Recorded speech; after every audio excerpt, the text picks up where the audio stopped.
भोले शंकर को प्रसन्न करना, किंतु आज तुम मेरी तपस्या में बाधा डालकर अपयश और पाप की भागी बन रही हो। ये सत्य है नाथ कि मैंने आपसे विवाह करने का हठ किया था, जिसका उद्देश्य था संसार के कल्याण के लिए आप जैसा तेजस्वी पुत्र प्राप्त करना।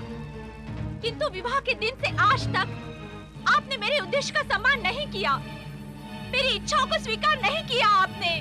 ये तुम क्या कह रही हो सुतपा? मैं सत्य कह रही हूँ नाथ। मैं सोचती थी कि एक न एक दिन आप अवश्य मेरी भावनाओं को समझते हुए अपने पतिव्रत धर्म का निर्वाह करेंगे, किंतु आप जैसे ब्रह्मचारी पहले थे वैसे ही विवाह के उपरांत भी बने रहे। सत्य तो ये है सुतपा, विवाह में मेरी तनिक भी रुचि नहीं थी। मैं मात्र शिव दर्शन और शिवलोक की आकांक्षा में हूं। किंतु मुझसे तुम्हारा दुख भी नहीं देखा जाता, क्योंकि दुख देना ऋषियों का स्वभाव नहीं होता। अर्थात? सुतपा, मेरे अखंड ब्रह्मचर्य व्रत को समाप्त होने में मात्र 1 माह शेष है, और इस समय कृपा करके मेरी तपस्या में बाधा न डालो। यदि शिव इच्छा हुई तो इसके उपरांत मैं तुम्हारा दुख दूर करने का प्रयास करूंगा। शिव इच्छा?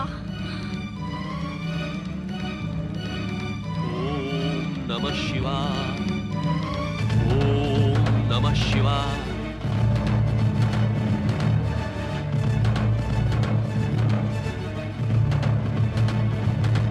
ओम नमः शिवाय, ओम नमः शिवाय, ओम नमः शिवाय, ओम नमः शिवाय, ओम नमः शिवाय। पति परमेश्वराय नमो नमः।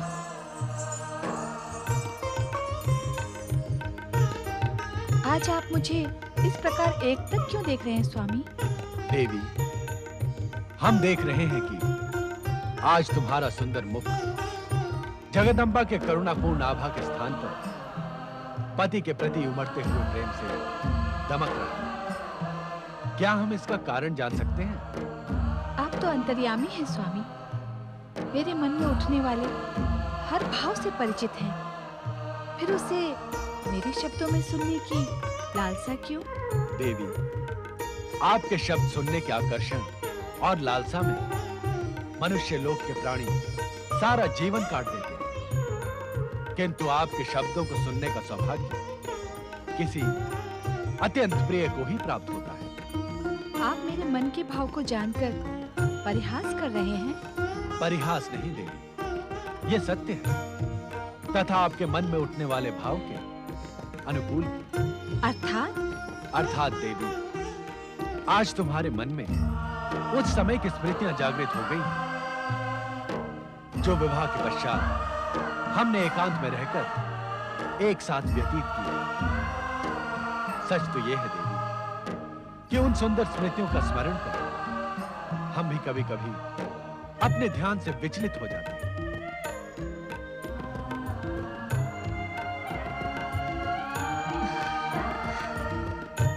माता पार्वती, मेरी पीड़ा का अंत करो, मेरे अतृप्त हृदय को शांति प्रदान करो। माता पार्वती, माँ जगदम्बा।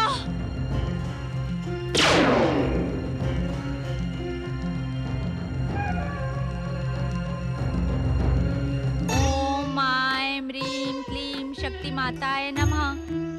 ओम ऐं ह्रीं क्लीं शक्ति माताय नमः। ओम ऐं ह्रीं क्लीं शक्ति माताय नमः।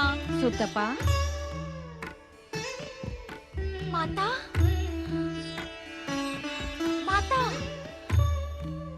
माता, इस दीनहीन दुखी सुतपा के आह्वान पर आप आ गई माता। आप वास्तव में करुणा की मूर्ति है माता। कहो सुतपा, इस प्रकार आकुल व्याकुल होकर मुझे क्यों पुकार रही थी? माता, अपने भक्तों के मन की बात आपसे छुपी नहीं है। हे जगदम्बा, मेरी पुत्राकांक्षा पूर्ण करें। हे सर्वेश्वरी, मेरा नारीत्व पुत्र को गोद में खिलाने के लिए उत्सुक हो रहा है। जगत के कल्याण के लिए मुझे मेरे पति जैसा तेजस्वी पुत्र प्रदान करो माता, अन्यथा अन्यथा क्या सुतपा? अन्यथा मैं स्वतः ही प्राणों का त्याग कर दूंगी माता। सुतपा, मेरी उपस्थिति हर अन्यथा को समाप्त कर देती है। माता, उद्विग्नता में मैं कठोर हो गई थी माता। क्षमा करो माता, जगदम्बा क्षमा करो। इस समय तुम्हें संयम की सबसे अधिक आवश्यकता है सुतपा। धैर्य रखो पुत्री। मृकंडु ऋषि की शिव आराधना पूर्ण होने तक तुम्हें प्रतीक्षा करनी ही होगी। प्रतीक्षा की क्षण काटना अब सुतपा के लिए असंभव है माता। अपनी प्रतीक्षा के असंभव क्षण भी शिव चरणों में समर्पित कर दो पुत्री। उनकी कृपा से तुम्हारे असंभव क्षण भी उन्हीं के समान सुंदर हो जाएंगे। आशीर्वाद दो माता, आपके दिखाए मार्ग पर चलकर एक तेजस्वी और जगत का कल्याण करने वाले पुत्र की माँ बन सकूं। मैं तुम्हें आशीर्वाद देती हूँ सुतपा कि समय आने पर तुम एक तेजस्वी, जगत का कल्याण करने वाले महान शिव भक्त पुत्र की माता बनोगी। जय हो माता। माता, जय माता की। नारायण नारायण नारायण, श्रीमन नारायण नारायण नारायण, नारायण नारायण नारायण, भजमन नारायण नारायण नारायण, नारायण नारायण। माता पार्वती आज नितांत एकाकी गगन विहार कर रही हैं। लगता है कैलाश पर अवश्य कुछ अघटित घटित हुआ है जिसका ज्ञान स्वयं नारद को भी नहीं है। नारायण नारायण। माता, जब सौभाग्य से मैंने आपके ज्योति पुंज की झलक पा ही ली है तो कृपा कर मुझे अपने दर्शन का भी पुण्य प्रदान करें। प्रणाम माता। सदा जगत कल्याण में सफल रहो नारद। माता, यदि आप अन्यथा ना ले तो एक प्रश्न पूछूं? नहीं नारद, कैलाश पर कुछ भी अघटित घटित नहीं हुआ है। ना ही मेरी पति परमेश्वर से अनबन हुई है और ना ही कुछ और।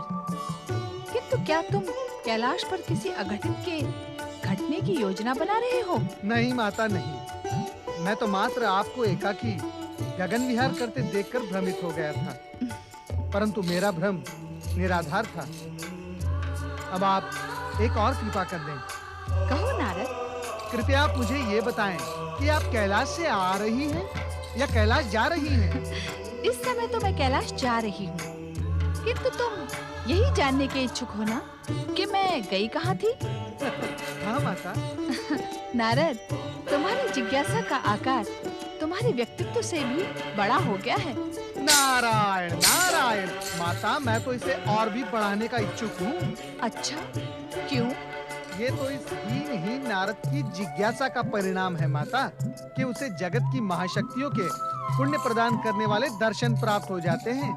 अर्थात तुम महाशक्तियों के दर्शनों का स्वार्थ साध कर ही अपनी जिज्ञासा को बढ़ा रहे हो। नहीं नहीं माता, जिज्ञासा तो नारद का स्वभाव बन गया है। इसमें स्वार्थ का तो कहीं स्थान ही नहीं होता, और यदि होता भी है तो वो जगत कल्याण के लिए। तुम्हारा कल्याण हो पुत्र। माता, आप तो मेरी जिज्ञासा को आहत करके जा रही हैं। स्वयं आप मुझे ये बताने वाली थी कि आप कहाँ से आ रही हैं। नारद, मैं मृकंडु ऋषि की पत्नी सुतपा की वेदना शांत करके आ रही हूँ, किंतु अपने वचन से आज संभवतः प्रथम बार मैं स्वयं संतुष्ट नहीं हूँ। ये आप क्या कह रही हैं सर्वेश्वरी? सत्य कह रही हूँ नारद। महान शिव भक्त मृकंडु ऋषि ब्रह्मचर्य व्रत का पालन करते हुए अभिराम शिव आराधना में लगे हैं, तथा उनकी पत्नी सुतपा एक तेजस्वी पुत्र की माँ बनने की इच्छुक है। आज नहीं तो कल ऋषि मृकंडु की तपस्या पूर्ण होगी ही माता। क्या तब तक ऋषि पत्नी धैर्य धारण नहीं कर सकती? उनका धैर्य संयम से ऊपर पहुँच गया है नारद। स्त्री के लिए पुत्र प्राप्ति की इच्छा को धैर्य की सीमा में बांधा नहीं जा सकता। तब क्या होगा माता? लगता है शिव इच्छा के बिना मेरा सुतपा को दिया हुआ वचन पूर्ण नहीं होगा। अर्थात माता, अर्थात जब तक भोलेनाथ स्वयं मृकंड ऋषि को प्रेरित नहीं करेंगे तब तक मेरा वचन पूर्ण नहीं होगा नारद। माता, भगवान भोलेनाथ तो सर्वज्ञ हैं, अंतर्यामी हैं। वे अवश्य ही हमारा ये वार्तालाप सुन रहे होंगे। शिव जी की कृपा से ऐसा ही हो नारद।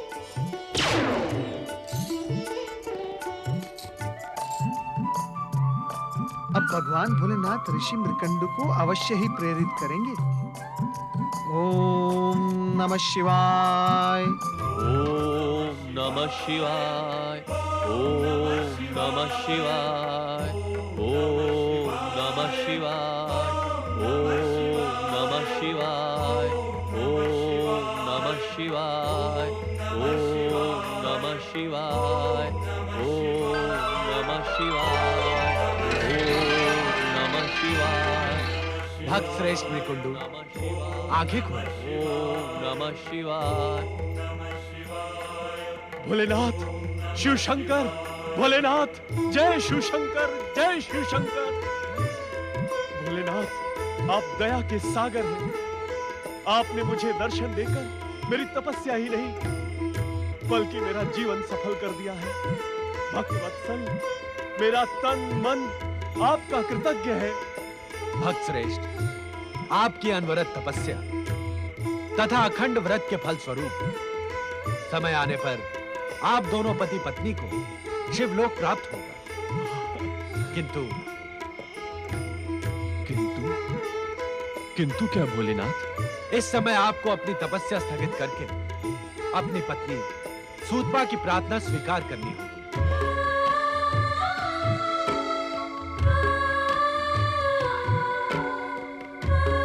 सर्वेश्वर, आप जानते हैं गृहस्थ आश्रम में मेरी कोई रुचि नहीं है और वैसे भी इस समय में तपस्या के साथ साथ ब्रह्मचर्य व्रत के संकल्प की डोर से बंधा हूं। भक्त मृकुंडू, ऐसा लगता है कि आप भक्ति की डोर से अधिक हठ योग की डोर से बंधे हैं। भोलेनाथ, ये आप क्या कह रहे हैं? हम सत्य कह रहे हैं भक्त मृकुंडू। हठ योग का स्वभाव ऐसा ही होता है। वो अपने निश्चय पूर्ति के मार्ग पर किसी भी प्रकार की चिंता नहीं करता। किंतु हठ योग आप जैसे ऋषि मुनियों पर नहीं, नन्हे नन्हे बालकों पर अच्छा लगता है। शिव शंकर, तो क्या आप मुझे ब्रह्मचर्य व्रत का संकल्प तोड़ देने का परामर्श दे रहे हैं? मृकुंडू, एक तपस्वी का कर्तव्य होता है प्राणी मात्र को प्रसन्न रखना, जगत का कल्याण करना। किंतु आपका तप आपकी पत्नी के दुखों का कारण बन गया। शिव सृष्टि में ऐसे तप का कोई मूल्य नहीं। प्रभु, मैं आपकी बातें भली भांति समझ नहीं पा रहा हूं। मृकुंडू, यदि तुम गृहस्थ आश्रम में रुचि नहीं रखते तथा निष्ठा से ब्रह्मचर्य व्रत का पालन करने के इच्छुक थे, तो तुम्हें सूतपा के विवाह प्रस्ताव को अस्वीकार कर देना था, भले ही कितनी विवशता हो। प्रभु, यदि अब तुम ब्रह्मचर्य व्रत की आड़ लेकर पतिव्रत धर्म के कर्तव्य से बचने के इच्छुक हो, तो ये तुम्हारा देवी सूतपा के प्रति अन्याय है और हमारी दृष्टि में एक पति प्रयाण नारी के प्रति अपराध, जो आपके सौभाग्य को शीघ्र ही दुर्भाग्य में परिवर्तित कर देगा। नहीं नहीं भोलेनाथ, तो अपने कर्तव्य का पालन करके देवी सूतपा की आकांक्षा पूर्ण करें। आपका कल्याण हो। प्रभु, प्रभु।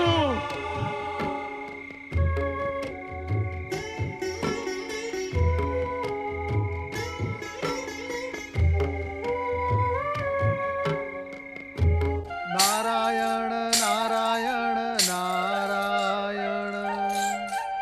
प्रणाम परमपिता। प्रणाम माता। नारद, इस समय तुम जो प्रश्न लेकर आए हो हम उसी पर चिंतन कर रहे हैं। ये तो मैं जानता ही था परमपिता कि आप उसी विषय पर चिंतन कर रहे थे, अन्यथा आप इतनी सहजता से अपनी समाधि पर विराम कैसे लगाते? परमपिता, क्या माता पार्वती का वचन पूर्ण हो गया? नारद, देवी पार्वती शक्ति स्वरूपा है। उनके श्रीमुख से निकला हुआ हर शब्द वचन होता है। उसके पूर्ण न होने का तो प्रश्न ही नहीं उठता। तो क्या ऋषि मृकंडू अपना संकल्प तोड़ देंगे? शिवाज्ञा को मृकंडू जैसा शिवभक्त अनदेखा नहीं कर सकता। किंतु क्या परमपिता?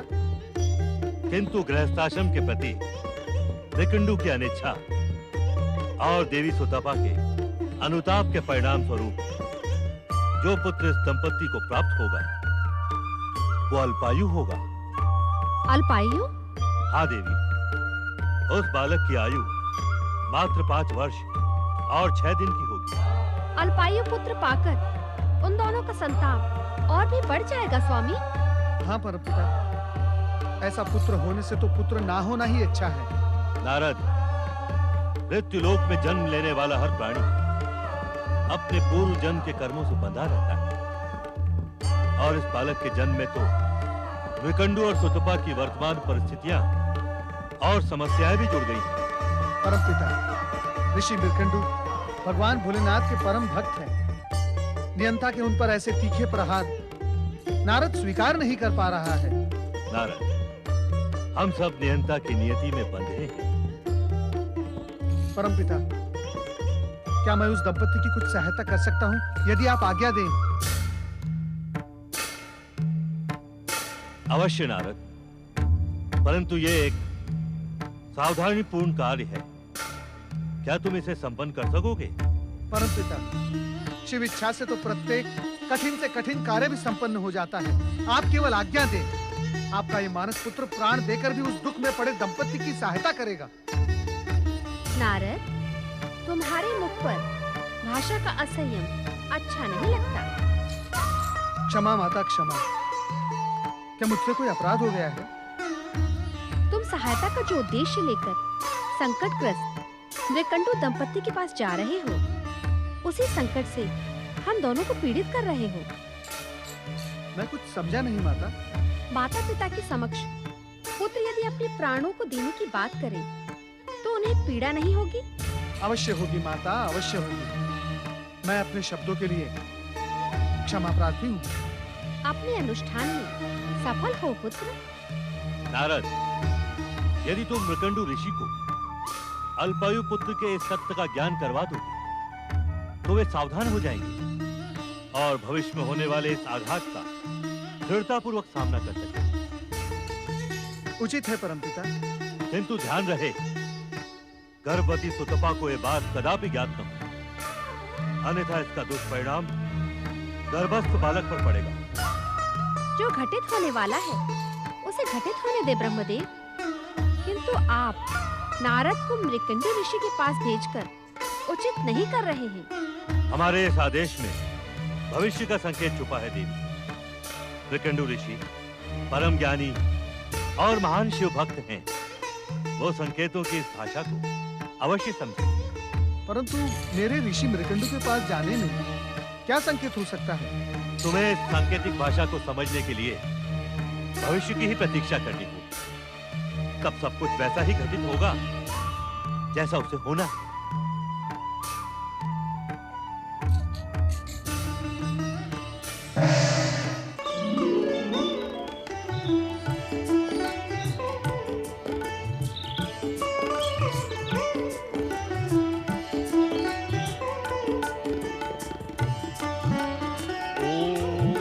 शिवाय, ओम नमः शिवाय, ओम नमः शिवाय, ओम नमः शिवाय, ओम नमः शिवाय, ओम नारायण नारायण।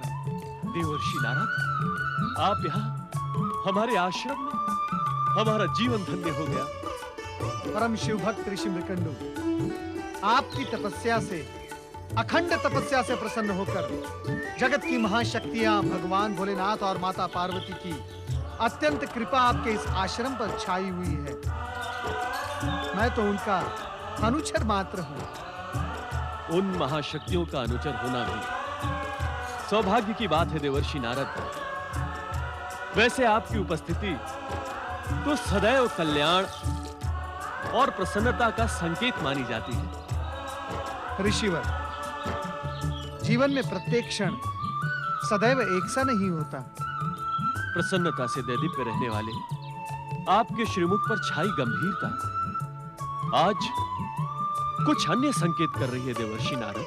हाँ ऋषिवर, मैं इस समय आपको परमपिता ब्रह्मा जी का अत्यंत महत्वपूर्ण संदेश सुनाने के लिए यहाँ उपस्थित हुआ हूँ।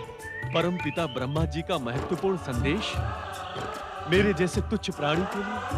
अहो भाग्य, आप हमारे आश्रम में पधार कर इसे पवित्र करें, आतिथ्य ग्रहण करें और हमारे सौभाग्य में श्री वृद्धि करें। नहीं ऋषिवर, परमपिता ब्रह्मा जी की ये आज्ञा है कि इस संदेश की बात देवी सुतपा को ज्ञात न हो। ऐसा कौन सा संदेश है परमपिता का जिसे पति सुन सकता है किंतु पत्नी नहीं? ऋषिवर, मैं जो संदेश आपको सुनाने जा रहा हूं उसे आपको अपने हृदय पर पत्थर रखकर सुनना होगा। देवर्षि। ऋषिवर, आप तो ज्ञान के सागर हैं और ये आप भली भांति समझते हैं कि इस मृत्यु लोक में समय के काल चक्र के साथ साथ जीवन और मृत्यु एक निश्चित क्रम है, अटल सत्य है। क्या यही संदेश दिया है ब्रह्मदेव ने? ऋषिवर, कृपया आप अधीर न हो। परमपिता ब्रह्मा जी का संदेश सुनने के पश्चात आपको सर्वाधिक धैर्य की आवश्यकता पड़ेगी। देवर्षि, आप निसंकोच होकर कहें। ऋषिवर, इस मृत्युलोक के जीवन में सर्वाधिक जटिल गृहस्थाश्रम को माना गया है, क्योंकि इसी में प्राणी नित्य नई समस्याओं में, परीक्षाओं में उलझता जाता है। देवर्षि, आप भूमिका न बनाए, ब्रह्मदेव का संदेश स्पष्ट कहें। स्पष्ट इतना कठोर है ऋषिवर कि उसे कह पाने के लिए स्वयं मैं शब्द नहीं जुटा पा रहा हूं। कठोर से कठोर संदेश सुनने के लिए मैं प्रस्तुत हूं। कहे देवर्षि, आपको मेरी सौगंध है। ऋषिवर, देवी सुतपा के गर्भ से जन्म लेने वाला बालक मात्र 5 वर्ष और 6 दिन की अल्पायु लेकर ही जन्म लेगा।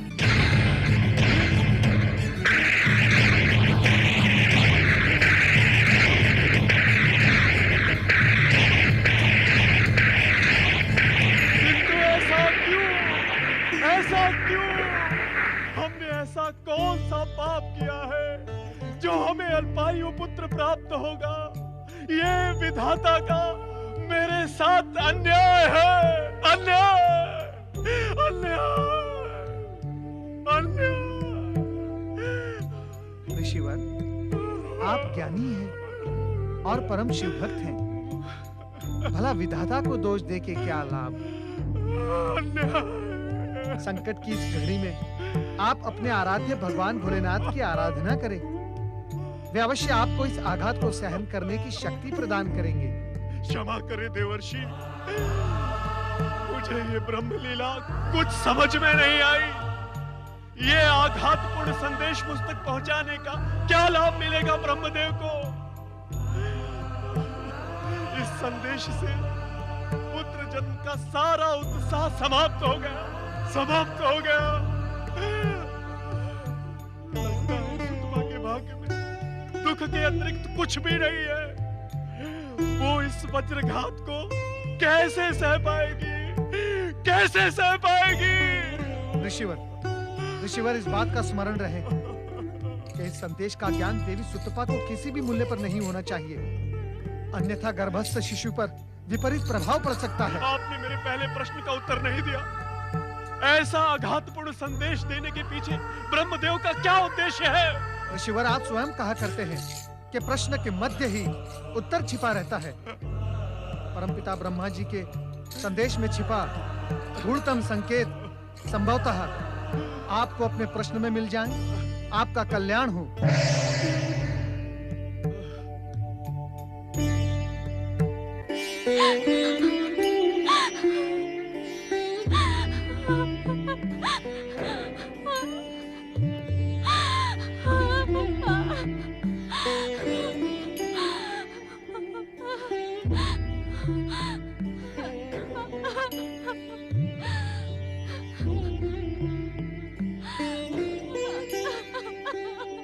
लगता है तुमने ब्रह्मदेव का भेजा हुआ संदेश नारद के माध्यम से सुन लिया है।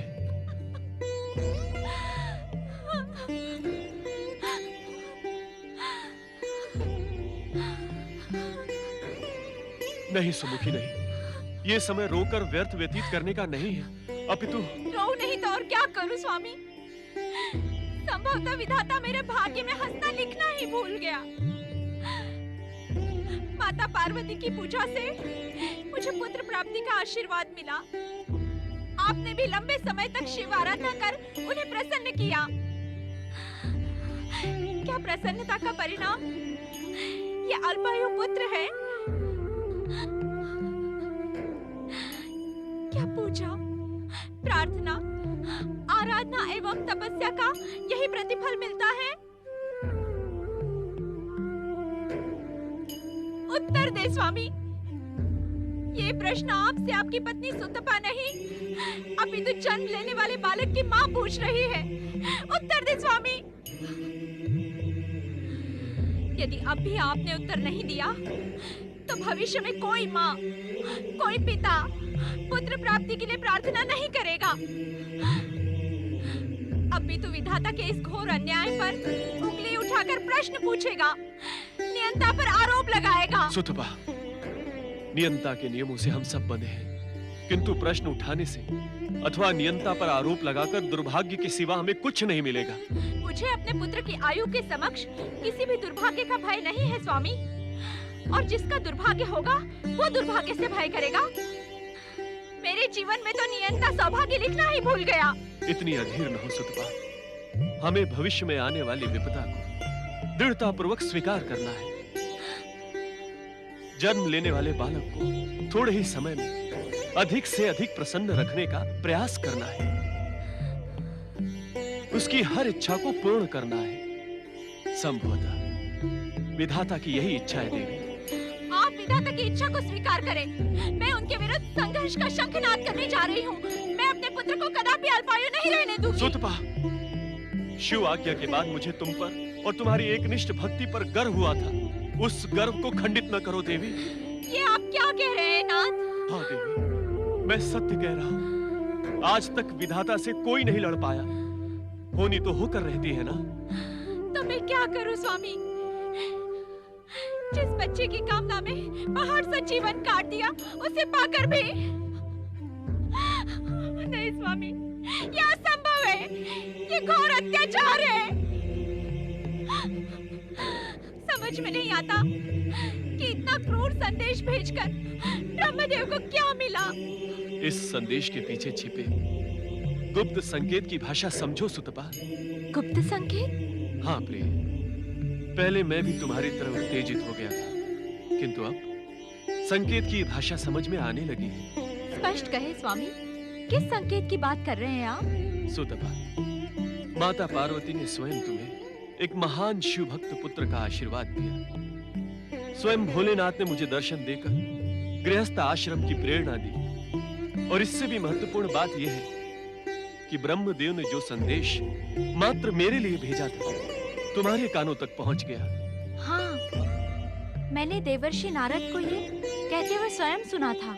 सुतपा, ब्रह्मदेव की आज्ञा के उपरांत ये संदेश तुम्हारे कानों तक पहुंच गया। ब्रह्मदेव की अनिच्छा पर यह संदेश तुम नहीं सुन सकती थी। इसमें अवश्य विधाता की कोई लीला है, जो हमें संदेश के माध्यम से समय रहते ही सचेत करने की इच्छुक है। क्या विधाता की लीला के रहस्य को आप समझ गए हैं? नहीं देवी, महाशक्तियों की लीला के गूढ़तम रहस्य को समझना हमारे लिए असंभव है। तब हमें क्या करना होगा? अपना भावी जीवन शिव चरणों में समर्पित कर उनसे कृपा की प्रार्थना करनी होगी। भोलेनाथ कभी अपने भक्तों को निराश नहीं करते। अब विलंब ना करें स्वामी, चले। कहाँ? हमें समय व्यर्थ ना गवाकर इसी क्षण से शिव आराधना प्रारंभ करनी होगी।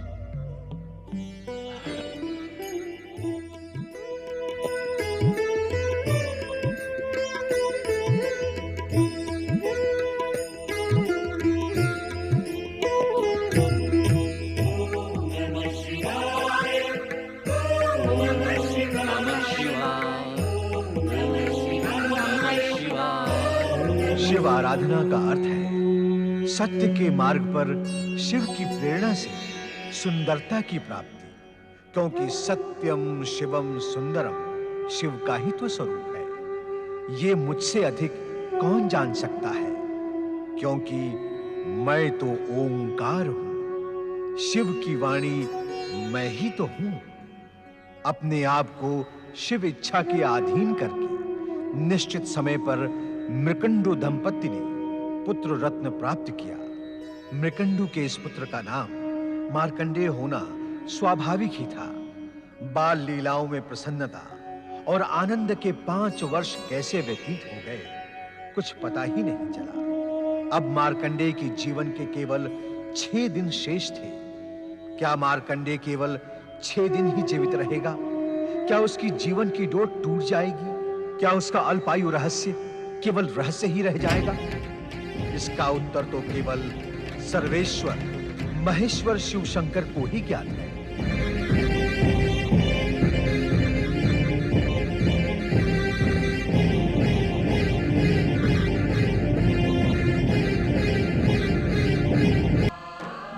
ऋषि मृकंडु एवं देवी सुतपा की आपके प्रति की हुई भक्ति का कितना सुंदर प्रतिफल है स्वामी। भक्ति का प्रतिफल सदा सुंदर ही होता है देवी। ये मुझसे अधिक कौन जान सकता है स्वामी। आपके प्रति एकनिष्ठ भक्ति से ये साधारण सी पर्वत पुत्री शिव प्रिया शिवा बन गई। शिवा, भक्त का स्थान तो भगवान से भी ऊंचा होता है। भक्तों को आपसे अधिक सम्मान और कौन दे सकता है स्वामी। इसीलिए तो आप भोलेनाथ कहलाते हैं। हाँ, संभवतः इसीलिए भोलेनाथ के अतीत में भस्मासुर जैसे भक्तों का भी नाम है। क्या बात है देवी, आपने हमारे परिहास का कोई प्रत्युत्तर नहीं दिया। परमेश्वर आनंद अपने संपूर्ण स्वरूप में आप पर सदैव विराजता है, परंतु परिहास आपका स्वभाव नहीं। ऐसा लगता है आपका ये परिहास भविष्य के किसी गूढ़ विषय की ओर संकेत है। देवी, भस्मासुर का नाम सुनते ही आप बहुत सशंकित हो जाती हैं। नहीं स्वामी, ये संशय भस्मासुर के उल्लेख से उत्पन्न नहीं हुआ है। स्वामी, एक बात बताएं, मेरे वचन की रक्षा के लिए आपने मृकंडु ऋषि को गृहस्थ आश्रम की जो प्रेरणा दी, उससे उन्हें मार्कंडेय जैसा पुत्र प्राप्त हुआ है। ये मार्कंडेय आगे चलकर देवी, मार्कंडेय अभी मात्र 5 वर्ष का है। उसके माता पिता उसकी बाल लीलाओं को देख देख कर निहाल हो रहे हैं। अभी उसके भविष्य की चर्चा का क्या उद्देश्य? भोलेनाथ, मैं इस समय उसी उद्देश्य को लेकर यहाँ उपस्थित हुआ हूँ। नारद, तुम्हारी इस समय उपस्थिति इस बात का प्रमाण है कि मृकंडु नंदन मार्कंडेय के साथ कुछ अघटित घट रहा है। हाँ माता, हंसता खेलता फूलों सा कोमल, गंगा से भी पवित्र सुकुमार मार्कंडेय नियंता के नियति पाश में उलझकर मुरझा जाएगा। नारद, इस विषय पर इतनी दीर्घ चर्चा की क्या आवश्यकता है? वो बालक जो कुछ भी अपने भाग्य में लिखा कर लाया है, वो तो उसे भोगना ही पड़ेगा। मृत्यु लोक में जन्म लेने वाले हर प्राणी के लिए ये अटल नियम है। इसलिए ये व्यर्थ की चिंता छोड़ो, कोई अन्य समाचार सुनो। स्वामी, नारद क्या कहने के इच्छुक हैं? ये तो सुन ले। नहीं माता, नहीं। संभवतः है भगवान भोलेनाथ उचित कह रहे हैं। जिन बातों का उद्देश्य निर्धारित हो गया हो, उन पर व्यर्थ चर्चा करके क्या लाभ। अब आप मुझे आज्ञा दें। स्वामी, ऐसा लगता है मार्कंडेय के संबंध में कुछ बातें आप मुझसे छिपा रहे हैं। आप तो हर विषय में मुझसे चर्चा करके मुझे सुख प्रदान करते हैं, किंतु आपका संदेह अनुचित नहीं है, किंतु यह संदेह प्रेम के मार्ग को अवरुद्ध करता है। स्वामी, हाँ देवी, मार्कंडेय के विषय में चर्चा की आज्ञा न देने का एकमात्र कारण यही है नियंता ने उसकी नियति निर्धारित कर दी, जिस पर उद्विग्न होने की आवश्यकता नहीं। समय आने पर आपको सभी कुछ ज्ञात हो जाएगा। जय शिव जी। शिव जी का नाम सुनकर मेरा मन प्रसन्न क्यों होने लगता है पिताजी? पुत्र मार्कंडे, शिव का अर्थ है मंगल। वो सदा मंगलकारी है और इस जगत का आधार भी शिव जी है। शिव जी? हाँ पुत्र, ये संसार इन्हीं की कृपा और इच्छा से संचालित है। मुझे शिव जी के विषय में अवश्य बताइए पिताजी। मुझे उनका प्रसंग सुनना बहुत अच्छा लगता है। पुत्र, शिवाराधना करके प्राणी घोर संकट से भी बच जाता है। अपने भक्तों की रक्षा का दायित्व शिव सदा अपने ऊपर ले लेते हैं। और शिव का स्वरूप कैसा है पिताजी? शिव जी का स्वरूप अद्भुत, अनुपम, सुंदर और सबसे निराला है। शिव जी जटा जूटधारी, शीश पर चंद्र, गले में सर्प धारण कर सदा बागंबर पहनते हैं। उनकी विशाल भुजा में त्रिशूल है और उनके मुख पर अपार तेज है। तेज? यज्ञकुंड की अग्नि के समान? नहीं पुत्र, सहस्त्रों सूर्य मिलकर जो तेज प्रकट कर सके, वैसा ही तेज भगवान शिव के मुख पर सदैव विद्यमान रहता है। पिताजी, यदि मैं शिव आराधना करूंगा तो क्या वो मुझसे भी प्रसन्न होंगे? पुत्र, शिव जी दया के सागर है, कृपा निधान है एवं भक्त वत्सल है। शिवाराधना करने वालों से सदैव प्रसन्न रहते हैं। उन्हें भक्ति में नियमों से नहीं, अपितु समर्पण से प्रेम है। इसीलिए संसार उन्हें भोलेनाथ कहता है। पिताजी, मैं शिव आराधना कर उन्हें प्रसन्न करूंगा। आप मुझे आज्ञा दीजिए। शिवाराधना में आज्ञा की क्या आवश्यकता है पुत्र मार्कंडे? ये तो जन्म लेने वाले हर जीव का अधिकार एवं निर्धारित कर्तव्य है। मैं शिव आराधना किस प्रकार करूं पिताजी? ओम नमः शिवाय के पंचाक्षरी मंत्र का निरंतर जाप करने से भोलेनाथ शीघ्र प्रसन्न हो जाते हैं। ओम नमः शिवाय। ओम नमः शिवाय। ओम नमः शिवाय। ओम नमः शिवाय। ओम नमः शिवाय। ओम नमः शिवाय। ओम नमः शिवाय। ओम नमः शिवाय। ओम नमः शिवाय। ओम नमः शिवाय। ओम नमः शिवाय। ओम नमः शिवाय।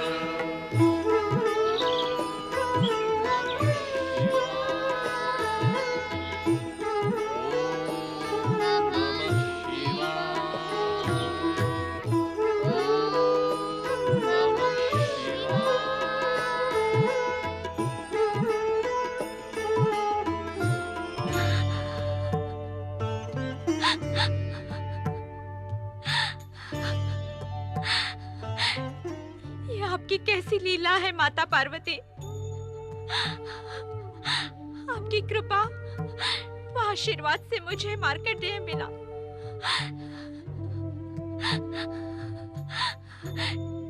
किंतु ब्रह्मा जी की भविष्यवाणी के अनुसार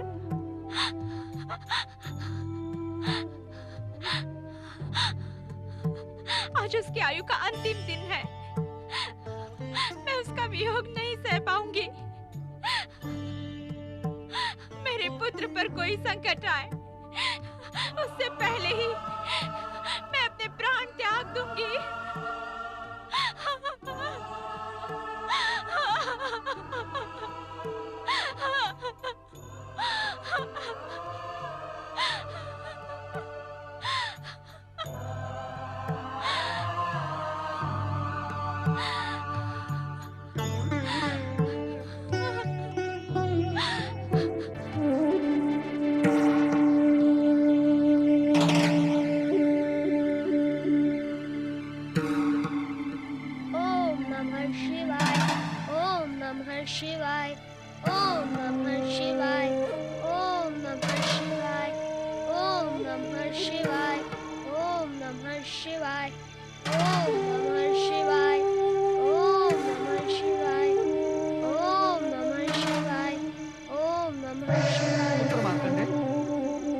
रात को कहाँ जा रहे हो?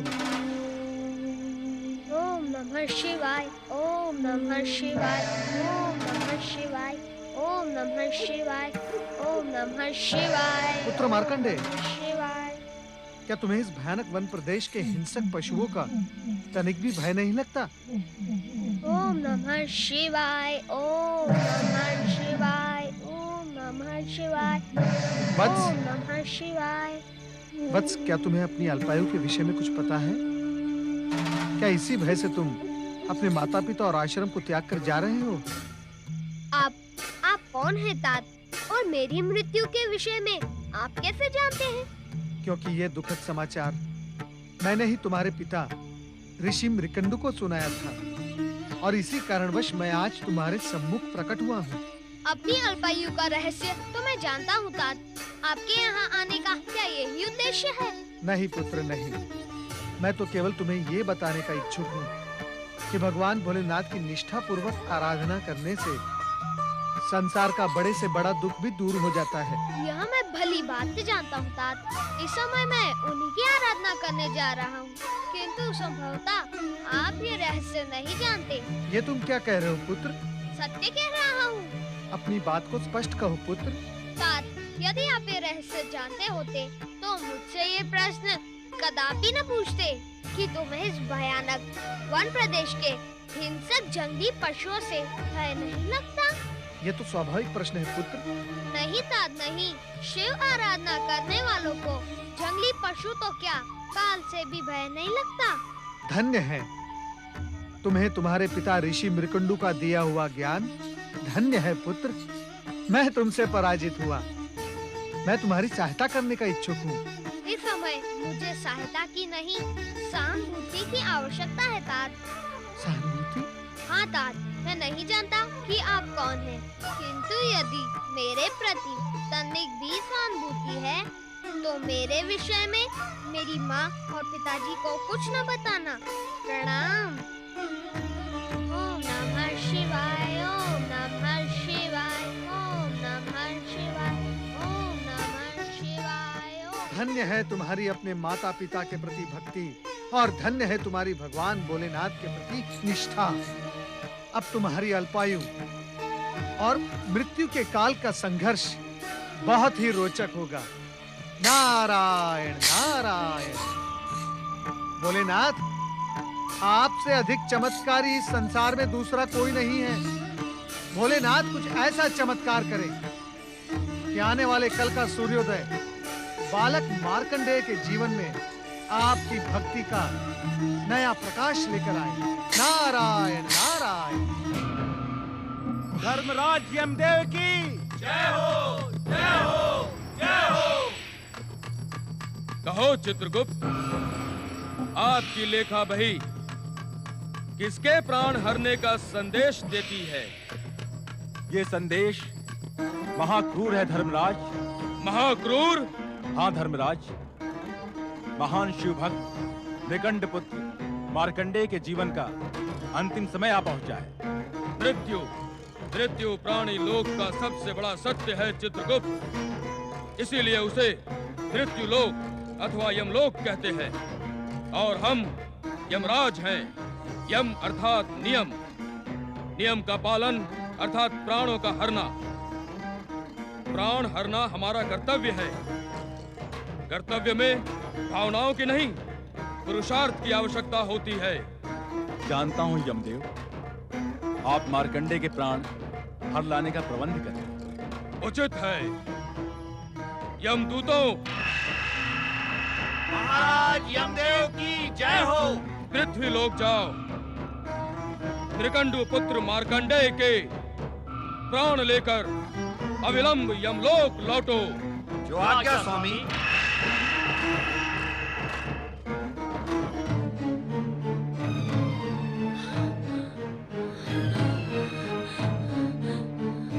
मार्कंडेय कहाँ चला गया? मार्कंडेय, स्वामी उठिए स्वामी। मार्कंडेय कहीं चला गया? उसे ढूंढ कर लाइए स्वामी, अन्यथा मैं रो रो कर इसी समय अपने प्राण त्याग दूंगी। उसे ढूंढ कर लाइए स्वामी। शिव शंकर, भोलेनाथ दया करे। भोलेनाथ, शिव शंकर, भोलेनाथ, शिव शंकर। पुत्र मार्कंडे, कहाँ हो तुम? हे शिवशंकर, मेरा प्रिय पुत्र मार्कंडे कहाँ गया? पुत्र मार्कंडे!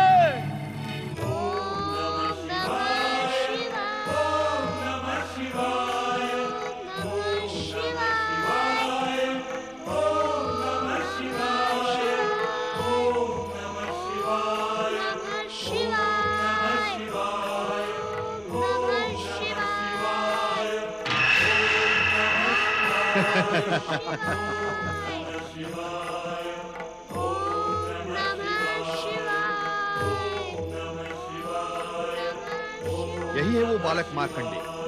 ओम नमः शिवाय। इसकी आयु पूरी हुई, चलो इसके प्राण हरते हैं। किंतु ये तो निष्ठापूर्वक शिव आराधना कर रहा है। ओम नमः शिवाय। शिव आराधना हमें हमारे कर्म से विमुख नहीं कर सकती है मित्र। उस पर मृत्युपाश फेंको।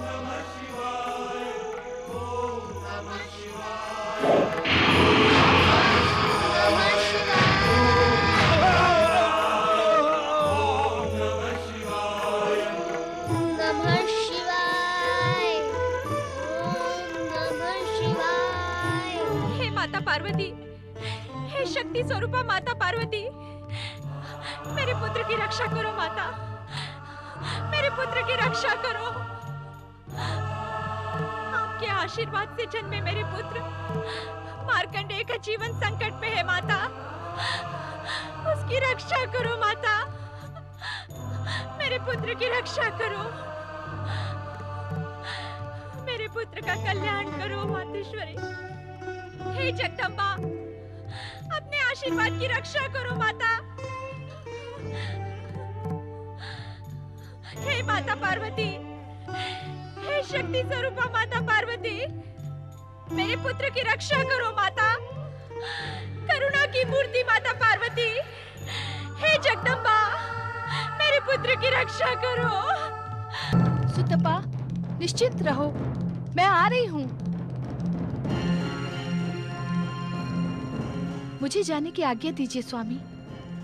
सूतपा के पास जा रही हो देवी? हाँ स्वामी, एक माँ की वेदना एक माँ ही जान सकती है। स्त्री के जीवन में सबसे महत्वपूर्ण होता है मातृत्व। यदि उसका मातृत्व संकट में पड़ जाए तो स्त्री का जीवन दुख के सागर में डूब जाता है। देवी, इस संसार में माँ के हृदय में करुणा और मातृत्व का जो संचार है उसका केंद्र तुम ही हो। इसीलिए जगत के प्राणी तुम्हें जगदम्बा कहते हैं। स्वामी, बातों में कहीं मार्कंडेय के प्राण संकट में न पड़ जाएं। मुझे जाने की आज्ञा दें। नहीं देवी, वहां जाने से कोई कार्य सिद्ध नहीं होगा। वहां न जाना ही उचित होगा। एक माँ की वेदना असहनीय होती है स्वामी। मुझे स्वयं जाकर उसे आश्वस्त करना ही होगा। अन्यथा क्या देवी? अन्यथा मार्कंडेय के जीवन पर आए संकट से वो पतिव्रता मातृत्व से आहत होकर कहीं नियति को ही शापित न कर दे। ऐसा कुछ नहीं होगा देवी, घटेगा वही जो विधान है। इस स्थिति में मैं क्या करूं भोलेनाथ?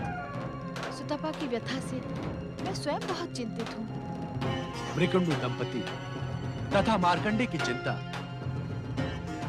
हम पर छोड़ दो।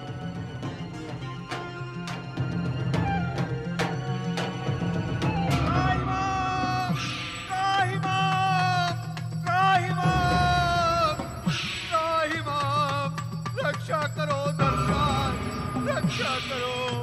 क्या बात है यमदूत, तुम तो मार्कंडेय के प्राण हरने गए थे। उस चमत्कारी मायावी मार्कंडेय के नाम से ही मुझे भय लगने लगा है स्वामी। बकवाद ना करो और अपनी बात स्पष्ट कहो। स्वामी, जो ही हमारे सहयोगी मित्र ने उस मायावी मार्कंडेय पर यमपाश फेंका तो उसके सामने के शिवलिंग से भयानक ज्वालाएं निकली। यमपाश ने पलटकर हम पर ही प्रहार किया। मेरा मित्र यमदूत अभी भी वहां अचेत पड़ा है। मुझे विश्वास नहीं होता कि तुम सत्य कह रहे हो। आज तक ऐसा कभी नहीं हुआ कि यमदूत प्राण लिए बिना लौटे हों। ये अक्षर से सत्य है स्वामी। शांत रहो। तुम्हारी पराजय ने यमलोक की परंपरा को कलंकित किया है, जिससे हम अधिक चिंतित हैं। अब हम स्वयं मायावी मार्कंडे के प्राण हरने जाएंगे। स्वामी आप? हाँ, हम। यदि सृष्टि के नियमों से खिलवाड़ किया गया तो तीनों लोकों में अराजकता फैल जाएगी। प्राणी के मृत्यु में एक क्षण का विलंब भी सृष्टि की व्यवस्था को अस्त व्यस्त कर देगा। पाश, हम स्वयं जाएंगे।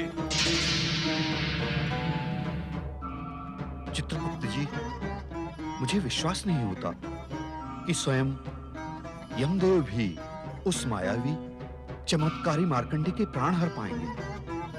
दूत, मृत्यु से आज तक मृत्युलोक में जन्म लेने वाला कोई भी बच नहीं पाया है। होगा वही जो नियंता की इच्छा होगी। नारायण नारायण। परमपिता, अपने पुत्र नारद का प्रणाम स्वीकार करें। कहो नारद, क्या समाचार लेकर आए? समाचार नहीं परमपिता, मैं आज प्रार्थना लेकर आया हूँ। प्रार्थना? अवश्य कहो मेरे मानस पुत्र। परमपिता, निर्दोष बालक मार्कंडेय की अल्पायु के अभिशाप का अंत करके कृपया आप उसे दीर्घ आयु का आशीर्वाद प्रदान करें। नहीं नारद, नहीं। मैं स्वयं ऐसा नहीं कर सकता। क्यों? क्यों परमपिता, क्यों? उस निर्दोष निष्पाप बालक पर इतना क्रूर अत्याचार क्यों परमपिता? यह अत्याचार नहीं है परमपिता, है। वो बालक मेधावी, परम ज्ञानी, तेजस्वी है। उसे मिलने के पश्चात मुझे उसमें जगत कल्याण की अपूर्व ज्योति के दर्शन हुए परमपिता। इन सब के उपरांत भी वो नियंता की नियति और विधाता के विधान से अछूता नहीं है। किंतु परमपिता, जगत कल्याण को साक्षी मानकर नियंता की नीति और विधाता का विधान परिवर्तित भी तो हो सकता है ना? नहीं नारद, नहीं। नियंता स्वयं यदि अपने नियमों में परिवर्तन करने लगे तो इस सृष्टि में अनर्थ हो जाएगा। किंतु परमपिता, जगत कल्याण भी तो। नारद, जगत कल्याण से भी महत्वपूर्ण है नियति और विधान, क्योंकि विधान के संकट में पड़ने से ये जगत ही संकट में पड़ जाएगा। किंतु परमपिता। नारद, तुम परम ज्ञानी हो, तुम्हारे लिए कोई भी रहस्य नहीं है।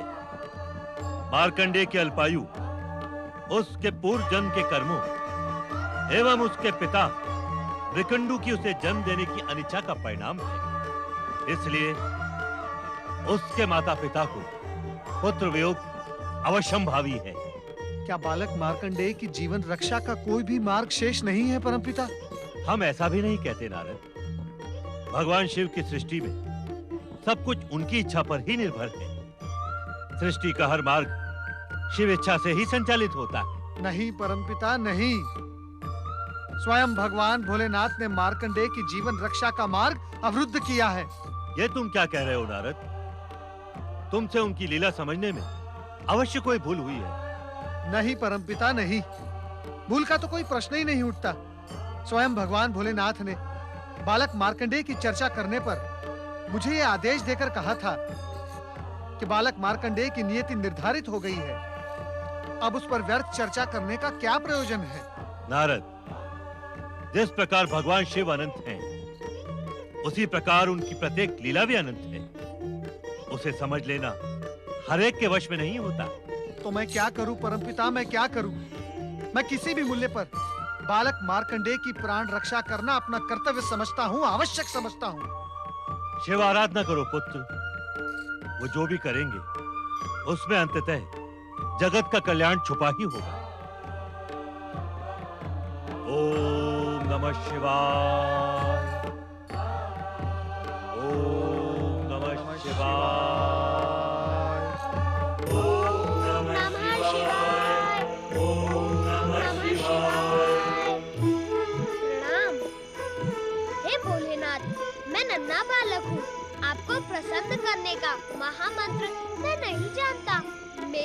बात सुनो, मुझे दर्शन दो, मुझे दर्शन दो।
कर्म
नमः शिवाय। ओम नमः दुष्ट मायावी मार्कंडे, तू यम पाश पर माया चलाता है। नमः शिवाय। ले बच मेरे गदा प्रहार से। नमः शिवाय। साथ प्रकट होते यमराज। प्रभु भोलेनाथ। निष्ठा पूर्वक शिव आराधना करने वाले बालक मार्कंडे पर प्रहार करने का तुम्हारा साहस कैसे हुआ? इस बालक ने शिवलिंग को हृदय से लगाकर हमारी शरण ली थी। शरणागत की रक्षा करना हमारा कर्तव्य है। क्या तुम इस सत्य को नहीं जानते कि तुम मात्र काल हो, किंतु हम महाकाल हैं?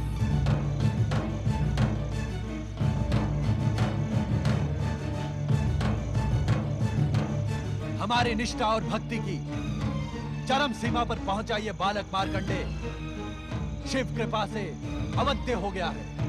हे शिव शंकर, हे महाकाल, हे भोलेनाथ, मैं तो मृत्यु के अटल नियम का पालन कर रहा था। विधाता के विधानानुसार इस बालक की आयु समाप्त हुई। यदि मैं नियंता द्वारा निर्धारित समय पर आकर प्राण न हरता तो आप हमें कर्म विमुख होने का दंड ना देते? अवश्य देते, किंतु शिवलिंग से निकली ज्वालाओं से आहत यमदूत तथा स्वयं तुम्हारे यमपाश के टूटने पर तुम्हें बालक मार्कंडे की परम भक्ति से उत्पन्न परम शक्ति का ज्ञान क्यों नहीं हुआ? तुम तो कर्मों के आधार पर जन्म और मृत्यु को संचालित करने वाले परम ज्ञानी हो। क्या इस सत्य को नहीं जानते कि इस सृष्टि की रचना हमारी लीला मात्र है? नित्य शिव भक्ति करने वाले का सार्वभौम कल्याण इस सृष्टि और हमारा अटल नियम है। जानता हूँ परमेश्वर, जानता हूँ। तब तो तुम ये भी जानते होगे कि जो जीवात्मा अपना जीवन मुझ में समर्पित कर देता है वो मेरे आनंद को बढ़ाने वाला एवं मुझे प्रिय होता है। क्या ये सब नीति ज्ञान हमें पुनः दोहराना होगा यमराज? नहीं भोलेनाथ, नहीं। अपने इस दास पर कृपा करें और आज्ञा दें कि अब मुझे क्या करना उचित होगा।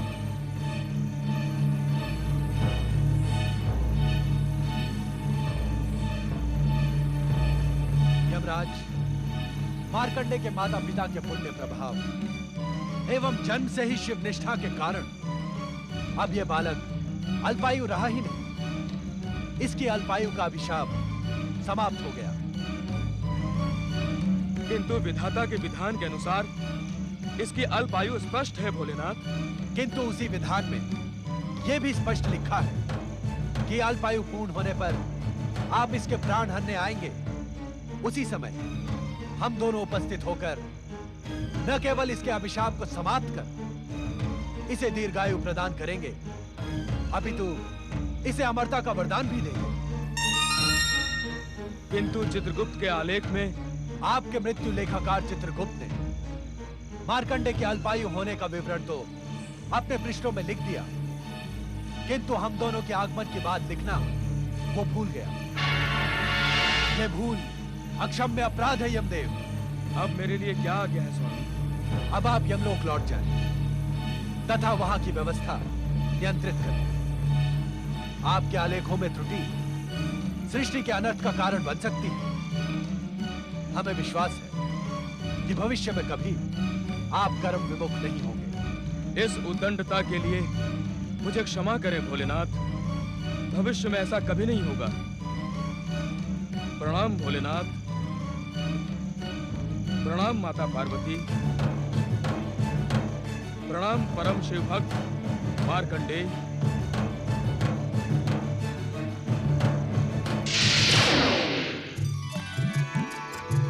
जय हो भगवान भोलेनाथ, माता पार्वती। पुत्र मार्कंडे, तुम शिव कृपा के साथ ही साथ मेरे स्नेह के भी पात्र हो। इस क्षण से तुम मेरे लिए गणेश और कार्तिकेय के समान प्रिय हो। मैं तुम्हें अपने पुत्रों के समान ही अटूट स्नेह एवं सिद्धियां प्रदान करूंगी। जय भोलेनाथ। जय माता पार्वती, जय शक्ति माता पार्वती, जय सर्वेश्वर महादेव जी। हम अज्ञानियों को क्षमा करें। हमने आपकी कृपा पर संदेह किया और मार्कंडेय के अल्पायु के भय से अपनी भक्ति को पूर्ण रूप से आपके श्री चरणों में समर्पित नहीं किया।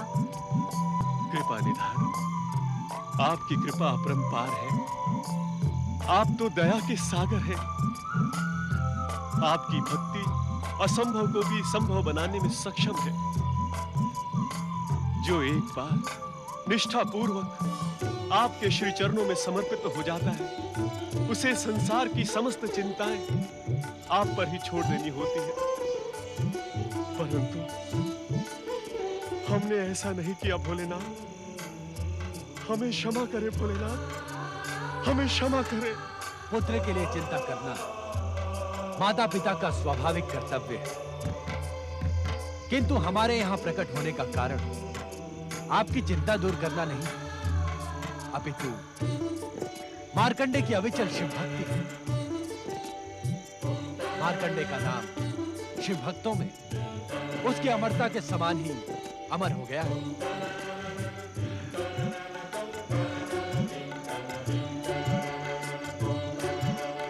पुत्र मार्कंडेय, तुम मेरी विशेष कृपा के अधिकारी बन गए हो। माता, आपके चरणों में एक विनम्र निवेदन प्रस्तुत करने का इच्छुक हूँ माता। अवश्य पुत्र। माता, दुष्ट दैत्यों का अंत करने वाली आपके शक्ति स्वरूप की कथा मुझे बहुत प्रिय है माता। शांत क्यों हो गए मार्कंडेय? अपनी इच्छा निसंकोच कहो। यदि आप दोनों का आशीर्वाद हो तो मैं माता की दया, माया और शक्ति स्वरूप का वर्णन एक ग्रंथ के रूप में लोक कल्याण के उद्देश्य से करने का इच्छुक हूँ।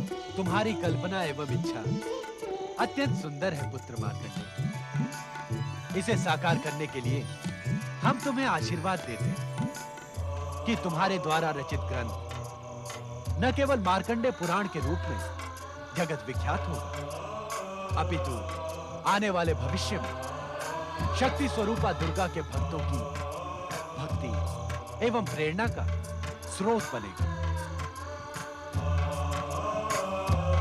पुत्र मार्कंडेय, भविष्य में तुम्हारे द्वारा रचित मार्कंडेय पुराण का मनन, पाठन एवं श्रवण करने वाला व्यक्ति मेरी विशेष कृपा का अधिकारी एवं मेरा परम भक्त कहलाएगा।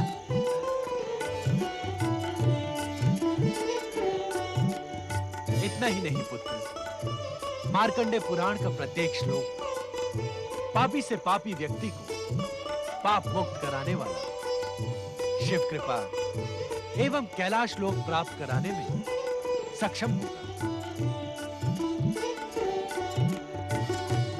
हाँ भोलेनाथ, माता पार्वती, आप दोनों के आशीर्वाद को आदेश समझकर मैं इसका पालन करूंगा।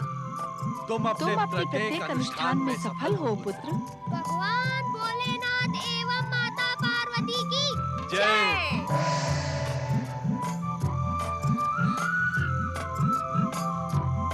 पुत्र मार्कंडेय की जय। अमर मार्कंडेय का जय घोष शिव कृपा का परिणाम था। उन्हीं की कृपा से मार्कंडेय ने लोक कल्याण हेतु एक ग्रंथ की रचना की, जो मार्कंडेय पुराण अथवा दुर्गा सप्तशती के नाम से विश्वविख्यात हुआ। समय चक्र चलता गया और इसी चक्र ने कई नए प्रश्नों को जन्म दिया। शिव समाधि स्थल पर शिव समाधि अवस्था में विराजमान है।